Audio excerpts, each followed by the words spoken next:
Very good morning to you. Thank you for watching Prime TV. You're with Ayubowan, Sri Lanka.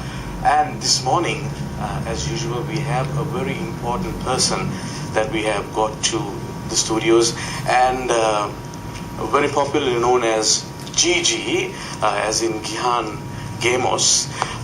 He took into the media by storm about a year back when he introduced the first ever Sri Lankan mobile video game in Sinhalese, and we're going to talk about that. Thank you for joining us. I'm Chrishantha. Welcome to the show. A very good morning to you. A year ago, exactly, somewhere around a year ago, you introduced, 1.5 years ago, you introduced the Sinhalese, the first ever. Is that right? That's right. The first ever Sinhalese mobile video game. Yes. Now, we are here this morning because we're going to introduce, Gihan is going to introduce his third edition. That's going to be with a lot of new features. That's and a lot of interaction and so on. Before we go to that, Gihan, could you tell us about yourself, how you came into the IT business, about your experiences and the know-how into the IT system?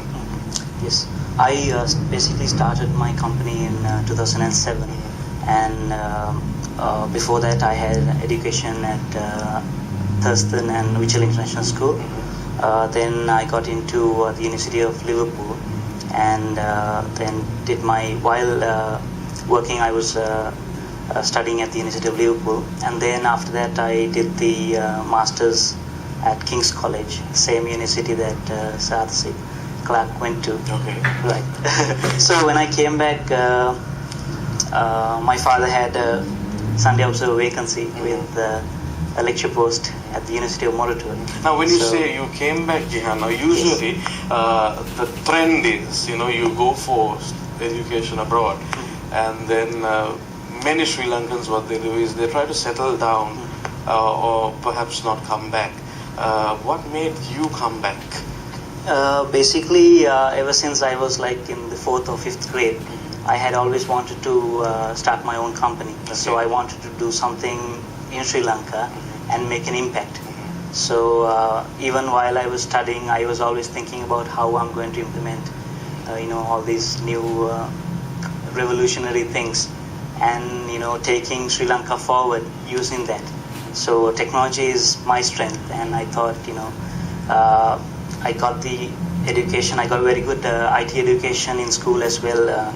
My mentor was Mr. Ruwan Itamalgoda. This is in Thurston. That's at Wycherley, actually. At Wycherley, okay. Yeah, so he was there from my younger years until I completed my A levels. He was there guiding me, and that is one of the reasons that I am actually here. So technology is my strength, and we in Sri Lanka we should use, we should be able to use this technology to our benefit, and that is what I thought of doing. So after your MBA, you got back to Sri Lanka? After my MSc, yes, okay. I thought, okay, that's I got 4 years good education, so I thought of coming back and doing something in Sri Lanka. So when I came back, I wanted to start a company, but my father suggested, why don't you give it a shot at a lectureship post. So I applied to that, and so the entrepreneurship was suspended for a moment, and then you started off with the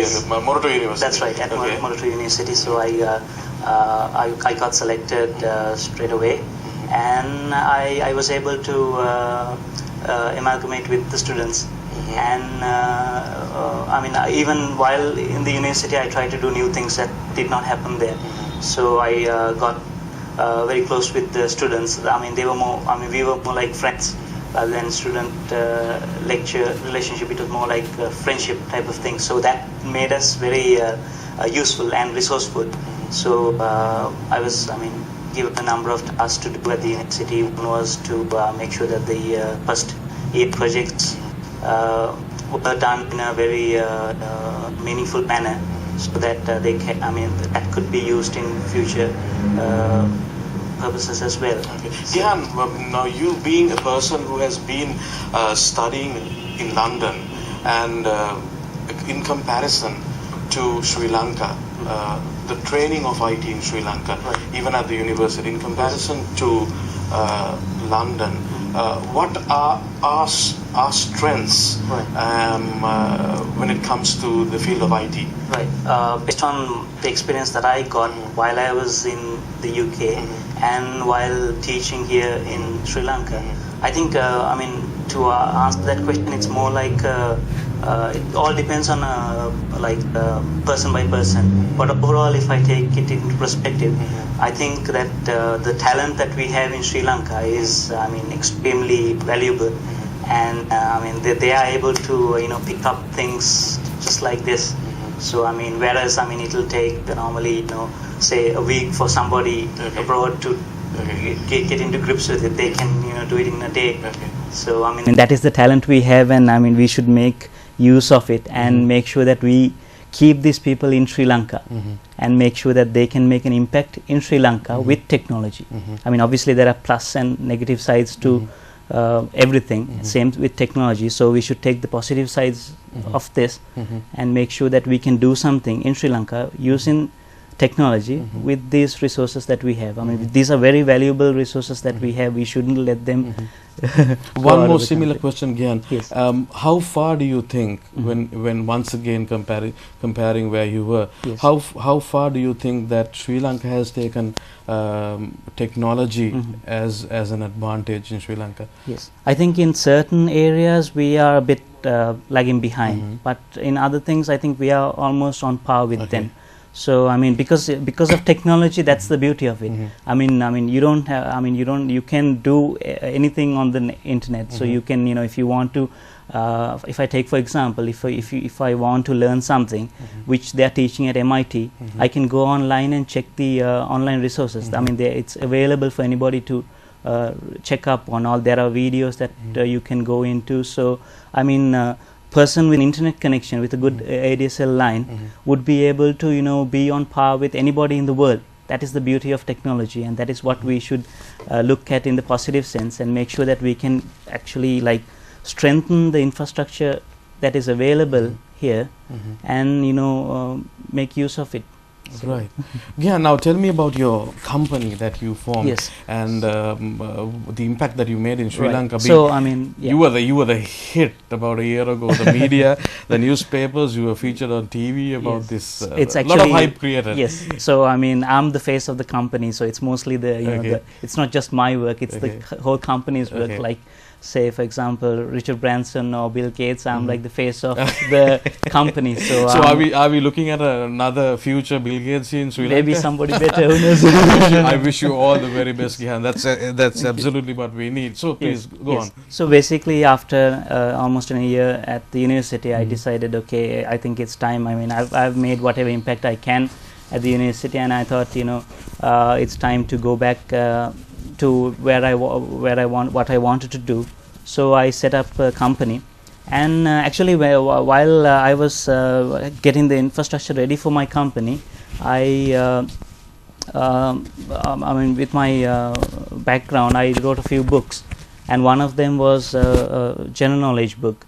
And while I was doing research on the general knowledge book, I mean I used all resources available, went to libraries and also surfed on the net as well.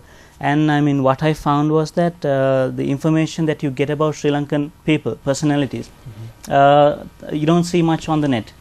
And I mean I see in say 5 to 10 years time, everybody will be all the younger generation would be doing their searches online. Right. They wouldn't be going to libraries to do the references. They'll be doing it online. So I mean when they're doing that, what I felt was that I mean people would not know about all these personalities that we have in Sri Lanka. I mean, So basically, Gihan, the future is going to be, if you're promoting a company or your own business or a service, you need to have your name there. That's That's right. very important, because as you say, that in time to come, the businesses will be based on finding information about individuals with that. Gihan.